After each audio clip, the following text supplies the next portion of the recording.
Okay. So welcome everyone to this webinar that we organize in Evidentia University. Today we are going to talk about non-verbal communication, right? Oh, we have different people who are entering right now. Okay, that's great. Um, well, hello everyone. Hello to Rocio and the last person, and Teresita, the last person who entered in the classes. Um, Well, as I was saying, today we are going to talk about nonverbal communication, and we are going to just mention some keys, some ideas that can be useful to understand better what is nonverbal communication and what is the basics about that. So, to start my presentation, I want to probably I don't need to be a wizard, but probably when you are going to be something like that, right? In front of your computer and watching and listening to me. Because in the past days and in the past year, that's probably one of the most things that we repeated every day. With the pandemic, we spend a lot of time at home and our dynamics has changed, right? So but we need to communicate. Maybe we are now, I'm here and you are just only watching some part of me, but still I need to communicate with you and you can analyze my face, for example, and also maybe by my arms, but you are not watching some part of my body. So when we see all of the picture with someone, we have all of the information and we are programmed to analyze that information. We need to analyze that information because in the past that provide to us a lot of advantage in different environments, and that makes us to survive to the different threats that we have to confront.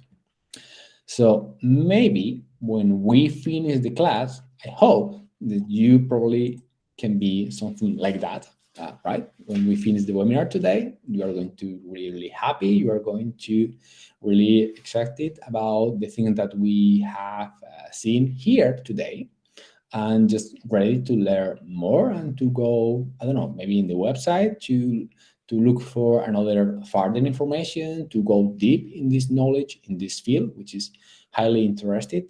Or maybe on the opposite, I hope that this is not going to happen, but maybe you can be the other student, right? Just really or feel really frustrated or maybe anxious or maybe anger with myself and with the webinar or whatever, right?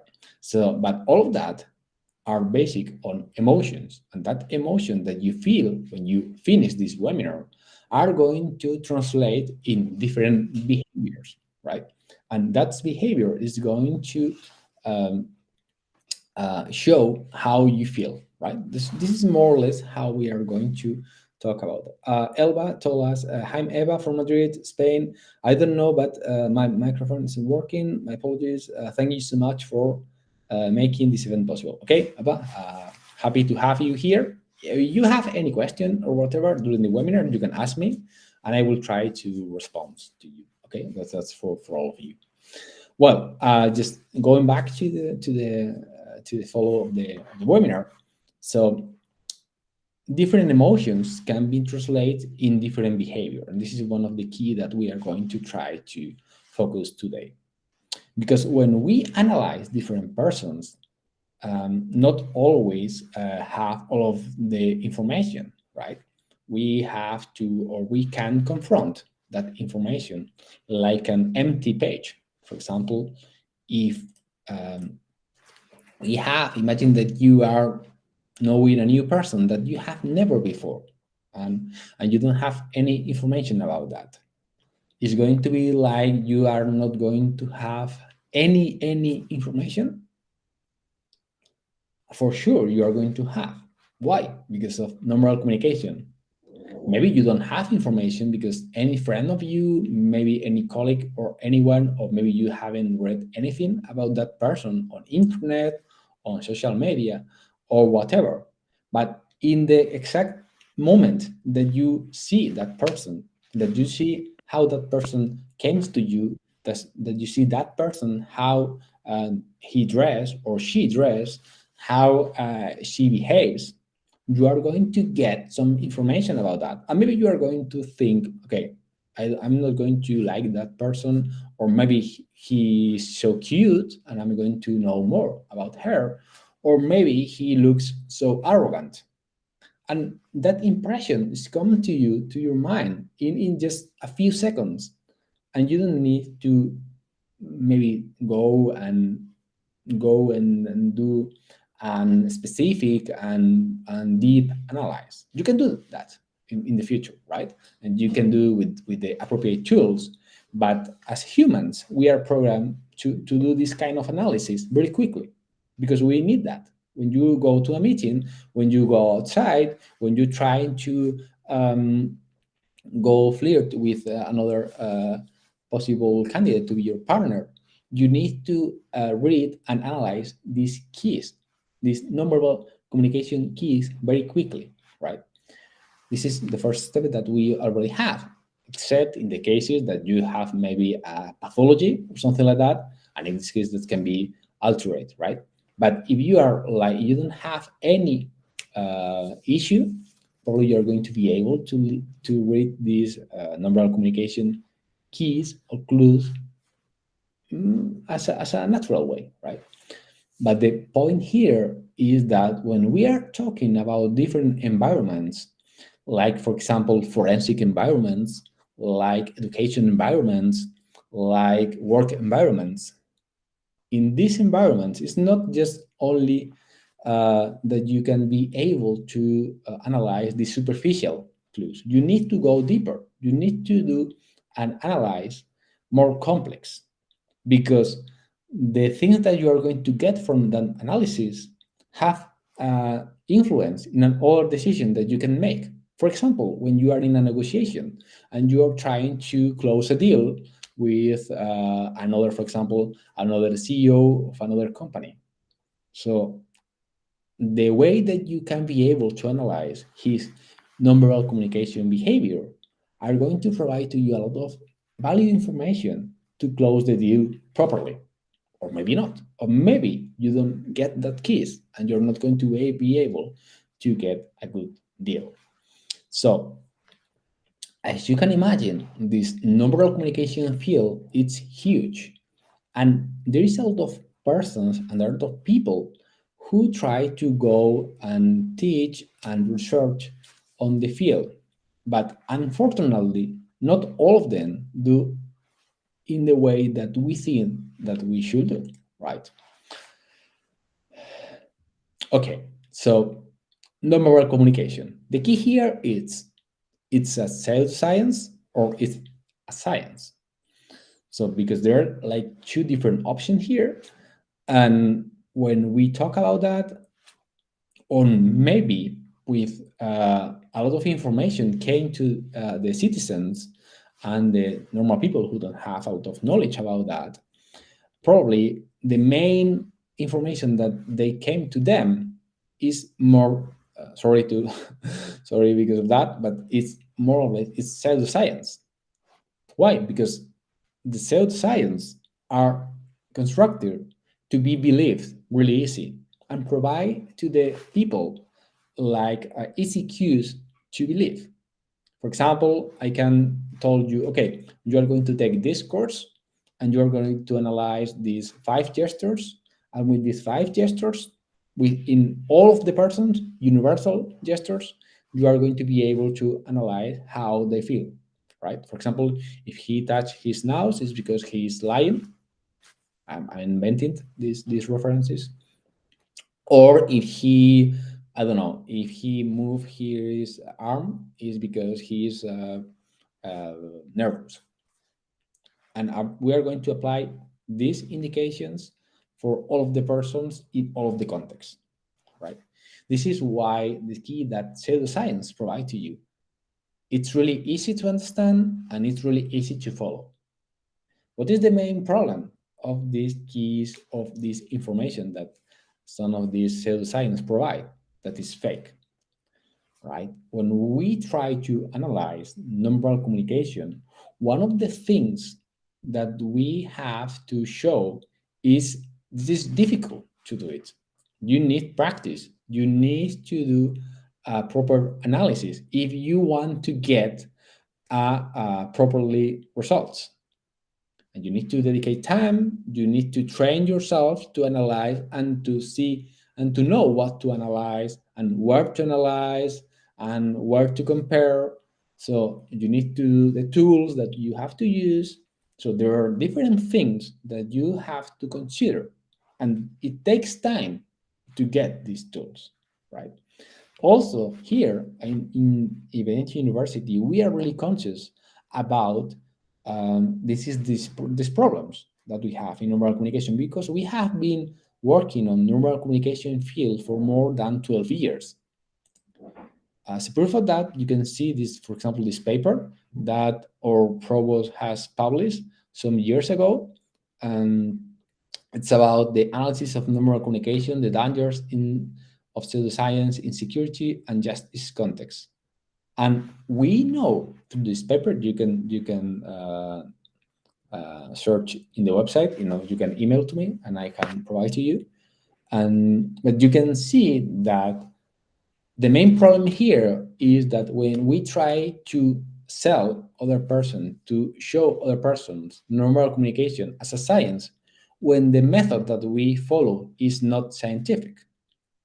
What happened with that? That the problem finally is came out, and people say, okay, so this neural communication is not serious because it doesn't get got results. But this is not the problem of the science. It's because it's not being used properly. So this is why we're trying to change here. And I'm going to show to you some protocols that, for example, we use. Of course, this is today we are going to do just an introduction because we don't have time to to go deeper on that. But my objective is that you know that there is different tools that we can use. For example, and starting with it, there is some rules that we should follow when we are doing a nonverbal communication analysis, right? One of the most important things, and I was saying before, is scientific evidence. There's a lot of papers that have shown different results about nonverbal communication. Papers are the way that we knew that we have to know what is the development of the science. So if you want to go deeper on nonverbal communication, you have to be updated about what is the last paper that has been published and what is the new advance in the field that we can have.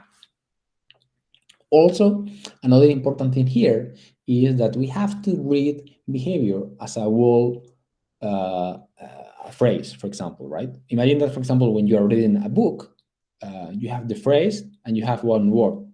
If you only read one word, that word can have different meanings, right?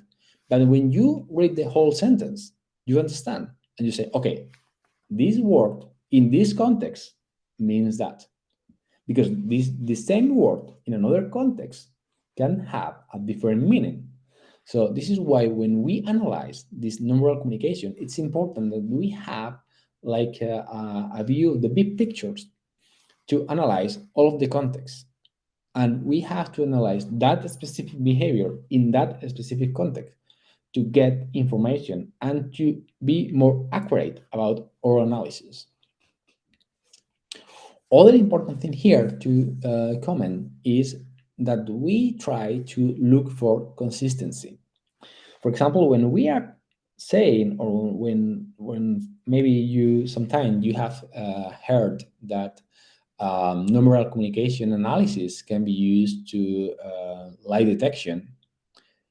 Well, the truth is that when we use nonverbal communication in that context, what we try to analyze and what we try to see if the verbal behavior, so what the person is saying, is congruent about or with what is he saying with how he's saying, right?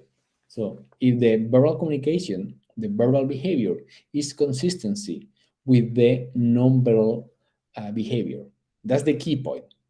And if it's not consistency, why is it not, right? Because that can be inconsistency between these two behavior, but it doesn't mean that he is lying. There's a possibility, of course, that he is lying, but it's not always the response to that. There can be another things that can be affected, and that can make that the person say one thing and later their numerical behavior say another, right? So we also have to analyze that context to see if this consistency exists or not. And a second step is try to go deeper about if that the consistency doesn't appear, why it doesn't appear, right? And the last rule, the fourth rule here that we should follow is interpret the context. The context is going to be always a key for us because not always in the same context we are going to have the same response.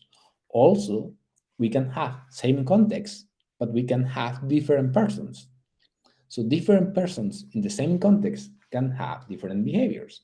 But later we can have the same person in different contexts, and he also can have different behaviors. So we always have to interpret this context and the different persons, and we have to have these big pictures about all of these influences that we are going to have in our analysis. Why? Maybe you are thinking about that, right? So let me show you. When we are talking about the context, there is a lot of things that are affecting to that context. For example, the culture, society, and individual, right? So there are like three levels that are affecting the behavior that we can show. Of course, I can have a specific behavior because I am individual and I have a specific, for example, characteristics of my personality. But also, I'm in a society, and the society teaches me how I have to how I have to behave. But apart from that, I'm living in a culture, and that culture is different. For example, my culture as an European culture is different than, for example, the Japanese culture, right? So the behavior that we are going to have is going to be different. And for example, I can have an emotion, and probably I'm going to be more open to show that emotion. But for example, if I'm in Tokyo, as an example, I'm not going to be able to show that emotion, or I'm going to do it in another way. So it's important that we understand these three levels and also the three disciplines that analyze these different levels, like psychology for individual level, sociology for society, and anthropology for culture. If we understand the difference between these levels, we are going to be more easy to be able to analyze that context influence. One question that came up here following the explanation is, so the behavior are going to be always the same? Of course not, right? So what is the variables that modify the behavior? So here I just write to you just a few of them. There's not all of them, but just to give to you an idea about what is the different things that can affect it.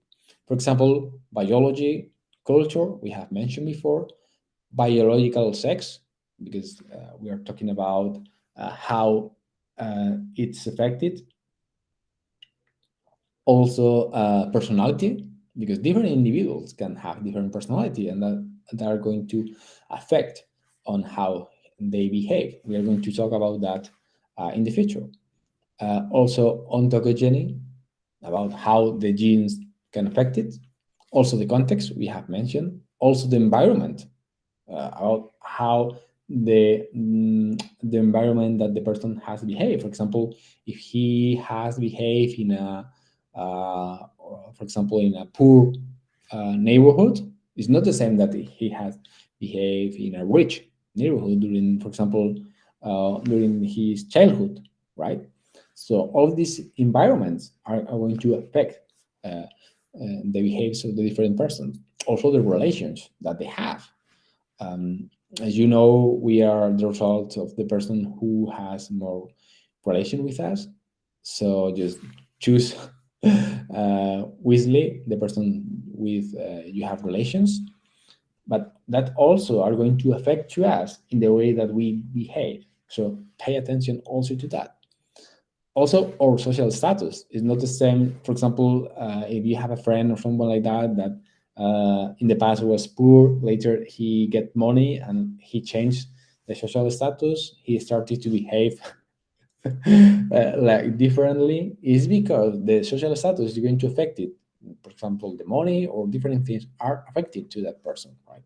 And makes him or her to have different behavior to show to the other person that now he is in another social status, right?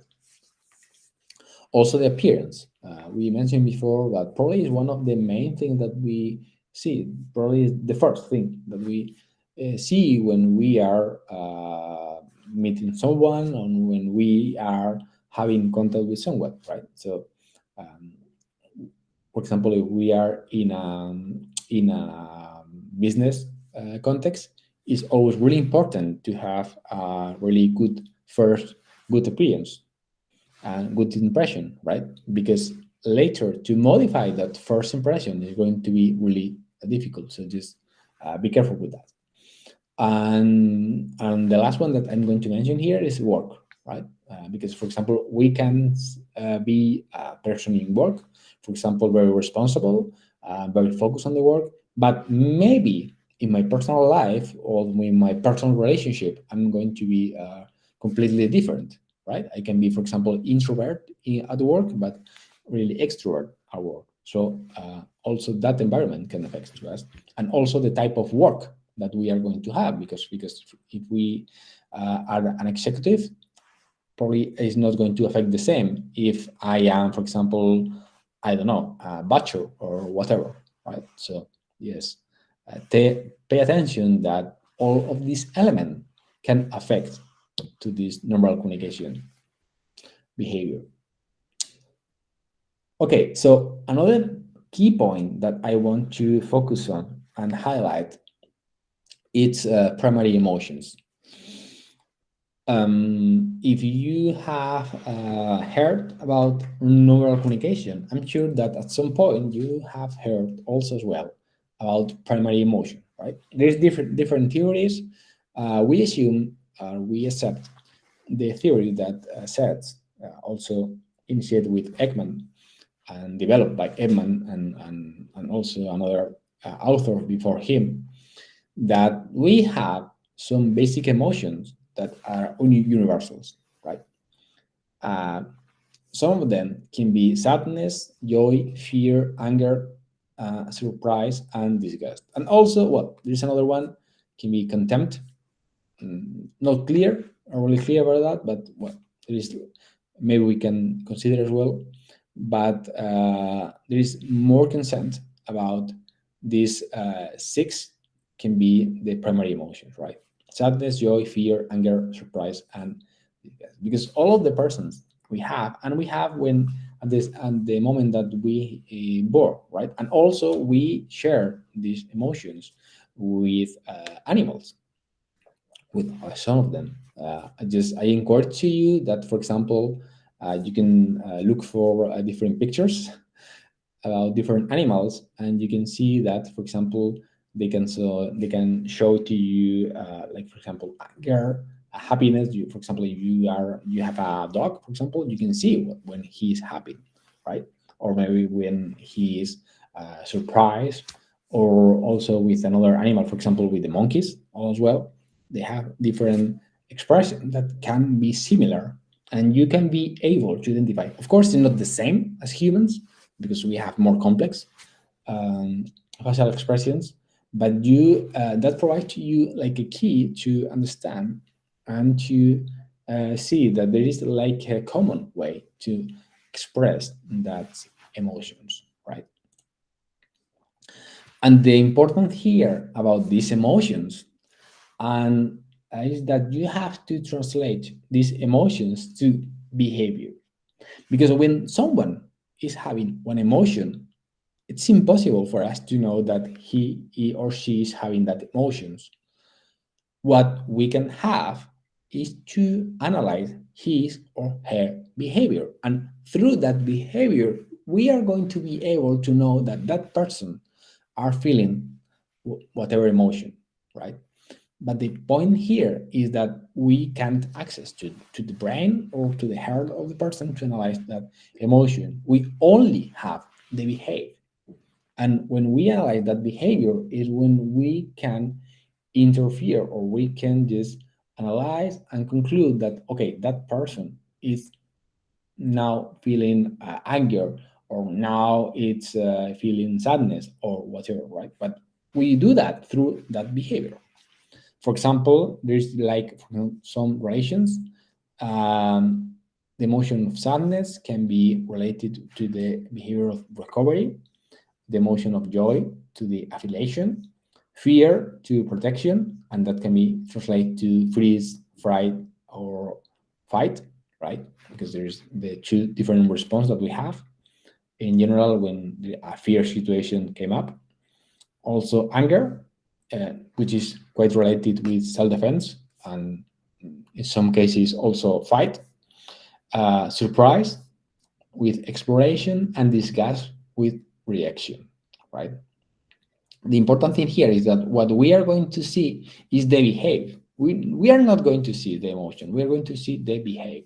And of course, this behavior it's related to, in some cases, with facial expressions that is going to be quite related with us, right?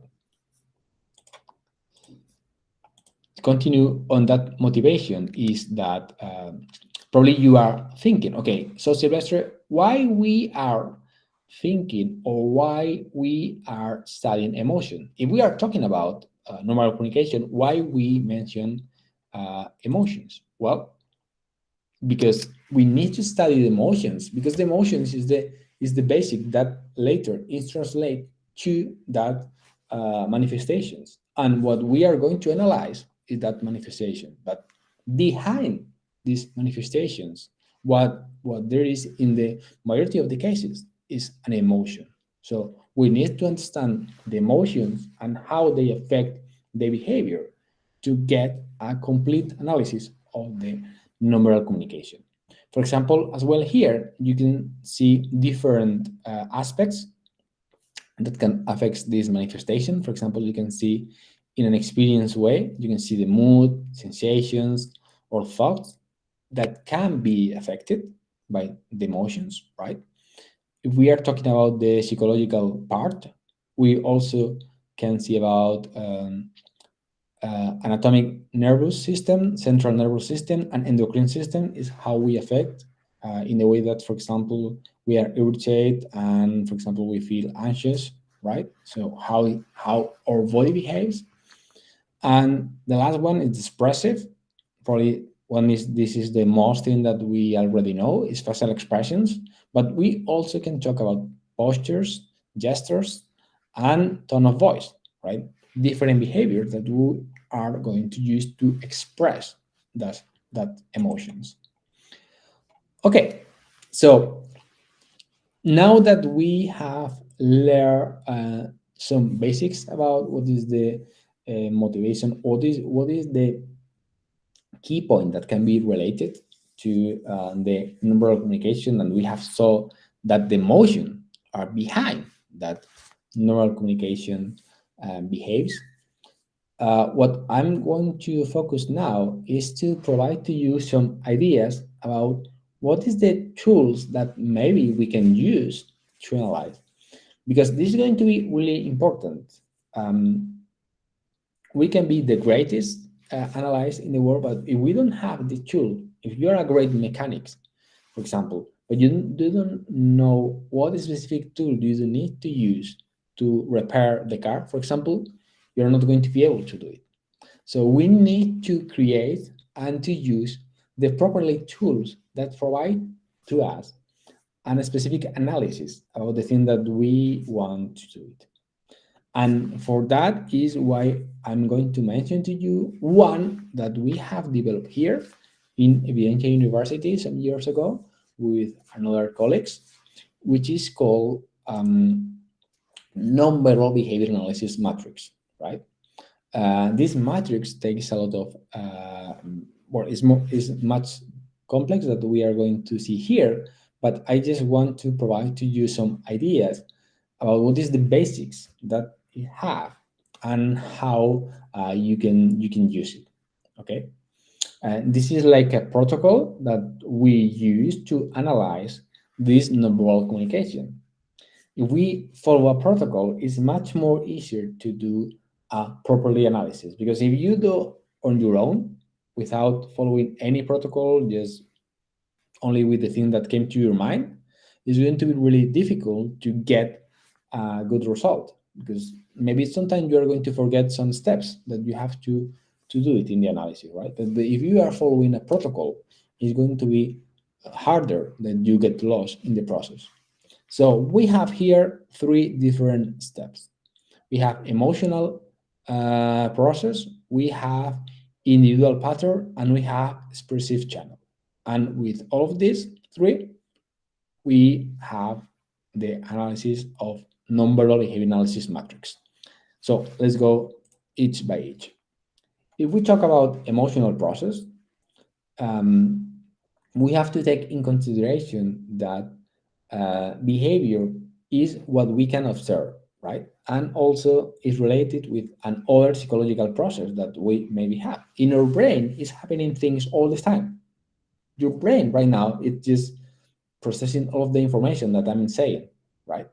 But what we can analyze is not what your brain is doing right now, is what is your behavior. So maybe if you are just looking at the screen, if you are looking to another way, if you are, I don't know, just maybe you are lie on the sofa, on the couch, whatever, right? This is what we can analyze, but not what happened inside of your brain. The individual also is related or determined by biological and also individual determinants that can affect how he behaves, right? So also keep that in mind, because can be difficult or can be really frustrated if you see that different persons have different behaviors, because maybe you get the information to analyze one person, and later when you try to use that analysis to another person, right, you notice that, okay, maybe it's not going to work, that not fixed, because another person have different determinations, individual determination that can affect in a different way, right? And as well, we base this behavior in doing inference, right? For example, through motivation to emotional and cognition.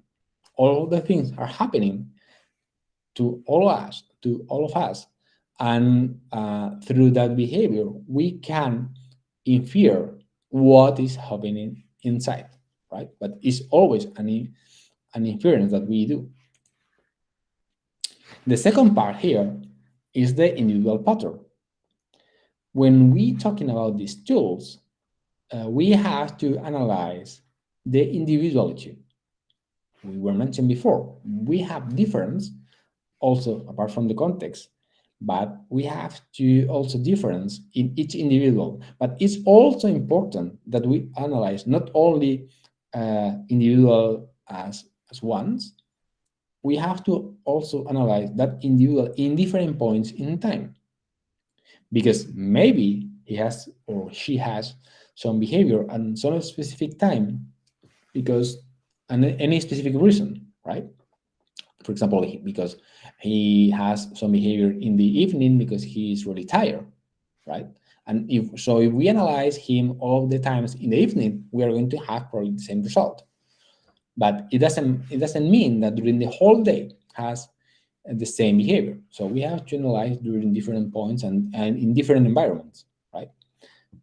And we try to solve these questions that we have here. Why did change their behavior? He did, why he did? What emotional, motivational, or cognitive processes cause that change? Remember, we are not going to see this process, but we can infer through the behavior, right? Is the stimulus that causes the change in behavior internal, or is due to a reaction to the stimulus present in the environment? Some of the stimulus that we can have are inside. Maybe sometimes you are relaxing and something came to your mind, and suddenly something, a behavior appeared because you remember, okay, I have to go there to some place, or I have to call whatever, or maybe I have to do another thing, right? And that came to you from you, but there is another stimulus that came from outside, and you only respond to that stimulus. So we have to different these two ways of behavior. And the last one, it's expressive channel. So when we analyze the behavior, we have to divide these channels of expression, expressive channels, in different, because it's going to be much easier for us to analyze each of them separately. But finally, we're going to do like a global analysis to all of them, right? But when we are doing one of these analyses, it's interesting that we disagreed in terms of analyze it. And later we are going to have the global evaluation to all of that, right? Here, for example, okay, you can have all of these channels, right? You can have facial expressions. It can be the most important thing here when we analyze, probably which the one that provide to us more information, right? Also gestures. For example, right now when I'm talking, maybe you can see me, but in my case, when I'm always do is when I'm talking, I'm always moving my hand because that helps me to follow the speech that I'm having. It's going to be really annoying for me if I'm talking and I'm like this, right? I'm with my arms crossed, and it doesn't matter if you can see me or not. I do because I get used to when I'm talking to move my arms, so that helps me to follow what I'm saying. Also, we have postures, orientation, and movement. Imagine that, for example, I'm here and I'm teaching this class, and I will be something like that, and I will be just I don't know, just watching to my another part of the room here. I'm not watching the camera. It's something that probably what you are going to think is, okay, what is he doing? What is he paying attention? Well, so we also can have this interaction with the persons, right? And also there's some studies that show that the postures that we have that can provide to us also affects, in, for example, in the emotion that we have. For example, power postures that we can have, right? So pay attention also to that. Also, we can analyze the paralanguage, right? The thing that is related and not only how we do, but for example, other analysis that we are going to do related to the things that we are doing or we are saying. Also, proxemics is how near are, for example, to another person. Imagine that when I'm entering a room, how far or not I'm to other person. How is the distance between one person and another? That can tell us information about, for example, what is the relation between them, right? Also, optics is how I touch other persons. If I do, how much I do, or how other person does. So we also can analyze in the way that they are doing. Appearance, we have mentioned before. Oculesics is where I'm looking at, so what I'm doing with my eyes move. For example, if there's person that, for example, are talking to you and never look at your eyes, she's always looking to another point, right? So that also provide to us some information. And of course, the verbal channel. Verbal is also another channel that we have to consider. But the point here is that verbal is just only one of them, but we have many of them that we also can analyze, and we are going to integrate this information to the other channels through and with the verbal channel. That, of course, this is what all of us can understand, right? So how we are going to do this process in this matrix, normal behavior analysis matrix? So the process is as this follows. First, we are going to establish a baseline. That's a key point, right? We always have to analyze and to determine what is the baseline of each individual, because probably one individual can be really nervous and they are going to, I don't know, have a lot of gestures during the whole time. And he has a lot of gestures because he's the baseline. He always moves a lot or whatever. Maybe other person has the opposite, right? I don't know, he don't move, or just he only just have like a few gestures in the baseline, right? Because what we are trying to analyze is what is the modification, what is the change that happens in their behavior. And the second step that we are going to try to focus is why that change, that modification happens, right? But first, we need to establish this baseline. After that, we are going to follow a detailed analysis of the different elements that we establish in order. So we are going to start with the data. The data is the thing that we can doubt. So there is no doubt about that. Data is things that we observe, and there is not going to be able to question itself, right? But when we collect all of this data, things that we can't, there's no controversy on that, right? We have the inference. On the inference, it's open to be wrong, right?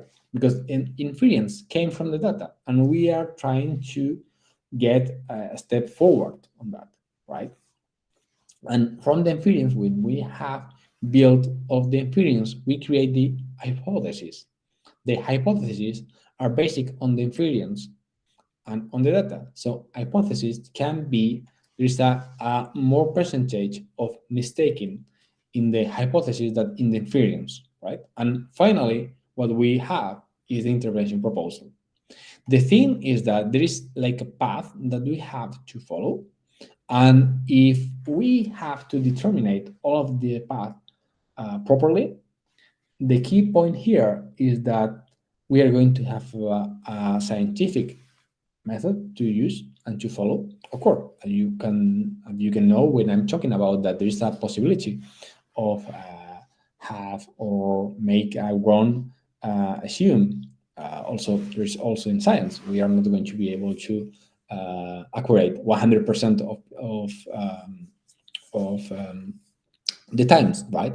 But if you show to another person who are going to watch or to read your report, he can be able, and you are going to be able as well, to know where do you get that information, where that information came from. And when you conclude, for example, that that specific behavior is not congruent with another specific behavior that he or she has shown, you are going to have a specific analysis from the beginning to the end to justify and to provide proof that that behavior is not congruent. It's not something that, for example, a feeling that you have or maybe an impression that you have. Is a scientific process to analyze that behavior and to conclude why is this congruent or why is this not congruent, right? But we have to came from the data to the inference, to the hypothesis, and finally to the proposal that we are going to have at the end. And we are going to provide, for example, if someone asks to us a report, for example, about what we can do.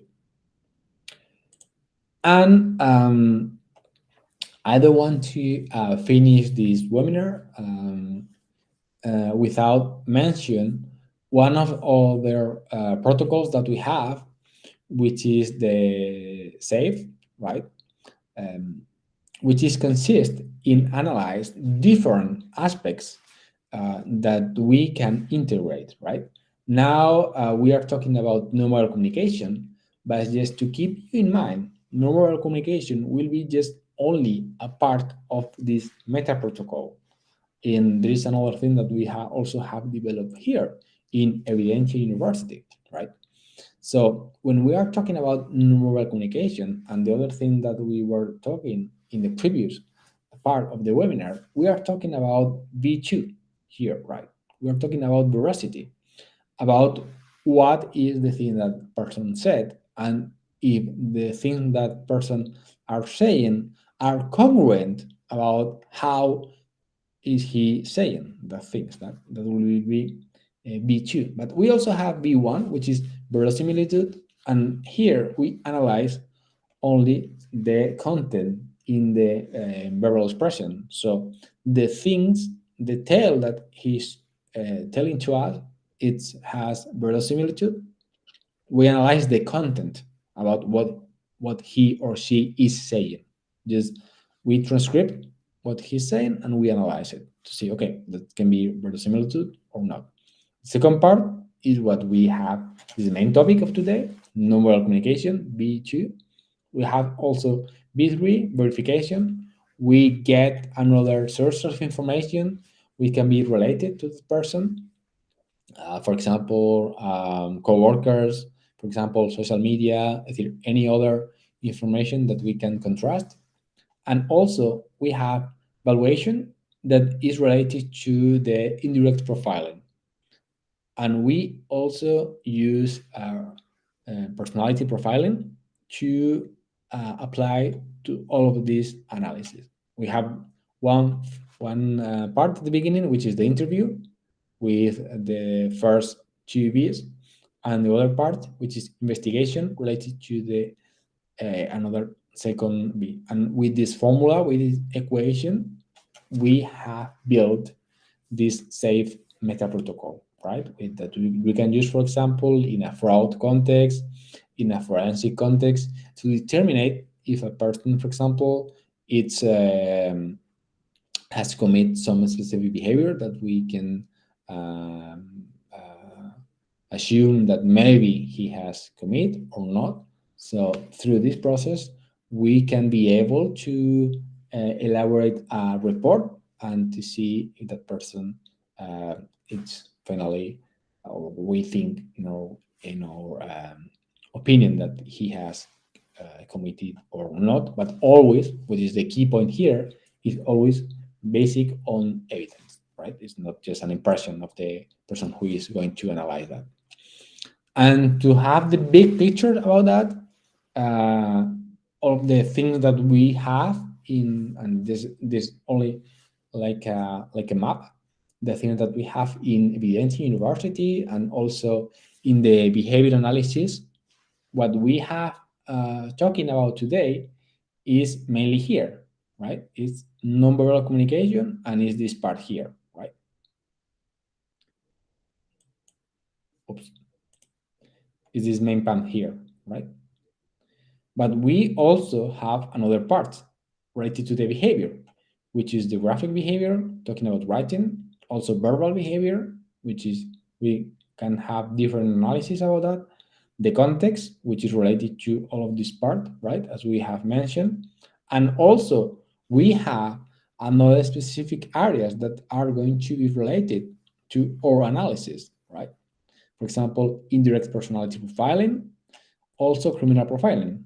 If we are going to predict the future behavior, probably we are going to be able to use this indirect personality profiling. And also, if we are trying to clear up past event, we are going to need criminal profiling. We are going to use it, criminal profiling. And if we want to modify some kind of behavior, we are going to be able to use and to know behavioral economics. So there are different fields. All of them are inside of the behavioral analysis field that can be used in different contexts and in different professions and in different ways to improve or develop in different areas, right? And if you want to know more about that, I will like to tell you more, but I know that a webinar is not just to spend here uh, 3 or 4 hours, just only to provide to you some key ideas about that. I hope that you can enjoy it. If you want to go deeper about the things that we have mentioned today, of course, you can do it with our masters of science in neural communication and deceptive behavior that you're going to start in the next days. So you can be able to join us if you want.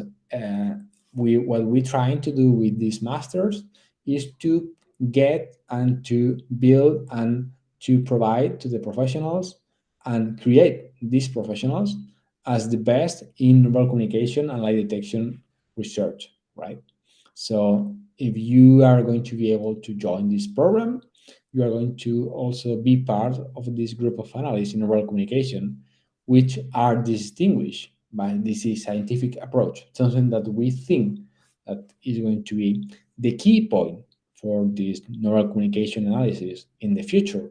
And we don't understand any other possibility if it's not from science to do this nonverbal communication analysis. If you want to go or get more information, you can see here the website of the master, or also you can enter in our website, which is evidenteuniversity.com, and you can follow and explore what is the different programs that we already have. I hope that you can enjoy this webinar. And of course, I'm going to be open to any questions or any suggestion or anything that you want to ask me if you have. And thank you so much for being with us today with me and with Evident University. Do you have any questions? Okay, we have here. Okay, that's great. Ricardo is asking to us, Silvestre, have you ever analyzed or think to create a tool that helps us to understand better and more all the social media information, the millions of message that we put on internet through a huge quantity of apps? Well, Ricardo, actually, also here in Evidentia, there is some interest research about that, but it's related to personality profiling. I know that we have published in our journal, we have behavioral analysis journal, and I don't know if this is in number 2, I think. We have done, also an author has done a research on that to compare how they can use this personality profiling to analyze the different kinds of interaction during the whole social media. But so there's some kind of research on this field, but I think that what you are asking more in detail is a tool that can help us, right? More to go deeper on, okay, after we do the research, how we can use it, right? And of that, I think that there's also some steps that we can take.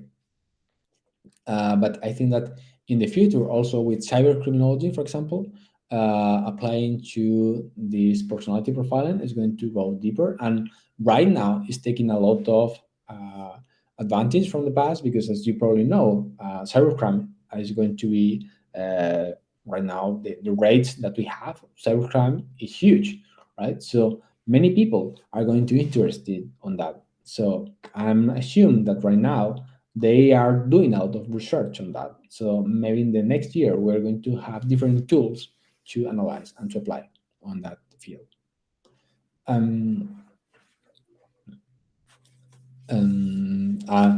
Welcome, Ricardo. It was a pleasure to be here. Anna says, apologies, my connection is very bad right now. I could extend last 15, 20 minutes. Okay, don't worry, Anna. You're going to have the record later and you can watch all relaxing at home. Also, Teresita said, thank you so much for this information, very clear and useful. Okay, happy to hear that. Thanks to you for coming here. Rocio, very interesting. Thank you so much. Thank you, Rocio. I like that you enjoy this webinar. I don't know if you have any other question, but if not, well, you can if you have any other further questions in the future, you can find me through LinkedIn or Twitter or whatever. Silvestre Cabezas, right?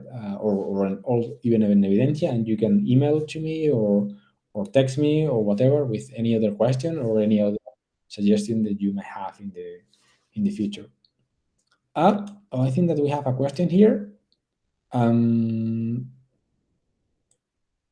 Someone raised her hand. No. Okay. So thank you to you, all of you, to came here today. I hope that you can enjoy this webinar, and any other thing that you need in the future, feel free to contact me, and I will be happy to help. Thank you so much, and have a great week.